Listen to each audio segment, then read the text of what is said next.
खबरें जो आपको सीधे जोड़ती हैं हमसे, जिनका आपकी जिंदगी पर होता है सीधा असर।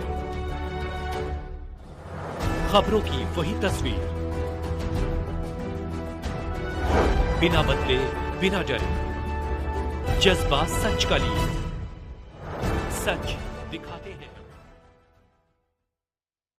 साउथ अफ्रीका में फैल रहे इबोला वायरस को लेकर अब सूरत एडमिनिस्ट्रेशन भी સુરતની નવી સિવિલ હોસ્પિટલમાં ઇબોલા દર્દીઓની સારવાર અર્થે અલગથી એમ્બ્યુલન્સ ઓપીડી 10 બેડના વોર્ડ જેવી સુવિધા ઊભી કરવામાં આવેલી છે। किया गया जिससे अगर कोई मरीज आता है तो वह डायरेक्ट लिफ्ट की मदद से सीधे वार्ड तक पहुंच पाएगी।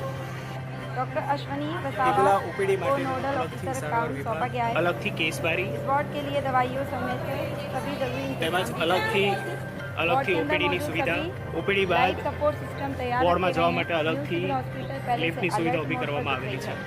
હોસ્પિટલના ત્રીજા માળ પર નમસ્કાર, સુરત સિવિલ ખાતે આજે ઇબોલા પેશન્ટ્સ માટે, ઇબોલાના દર્દીઓ માટે સ્પેશિયલ વોર્ડની વ્યવસ્થા કરાઈ છે, જેમાં 10 બેડનો સ્પેશિયલ આઇસોલેશન રૂમ તૈયાર કરાયો છે। એની સાથે સાથે સ્પેશિયલ એની માટે લિફ્ટ, સ્પેશિયલ એમ્બ્યુલન્સ, સ્પેશિયલ એની એન્ટ્રી એક્ઝિટ, એની સાથે એની અલગથી ઓપીડી, એની સાથે અલગથી દવાઓની વ્યવસ્થા, વેન્ટિલેટર, મોનિટર્સ, આ બધી વ્યવસ્થા કરાઈ છે।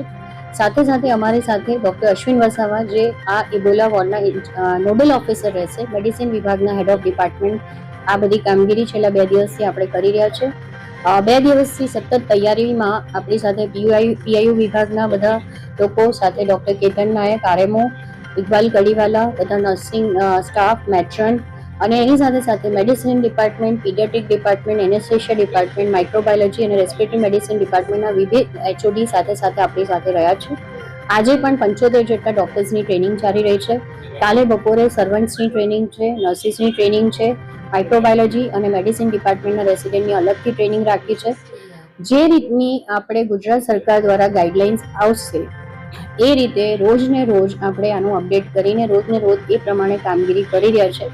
આપણી તૈયારી શનિવારથી ચાલુ થઈ ચૂકી છે અને આજે આપણો ઓલમોસ્ટ વોર્ડ રેડી છે અને જે રીતના પાર્ટીશન્સ એ બધું કરવાનું છે એ પણ કામ આપણું રાત સાંજ સુધી પૂરું થઈ જશે। ધન્યવાદ।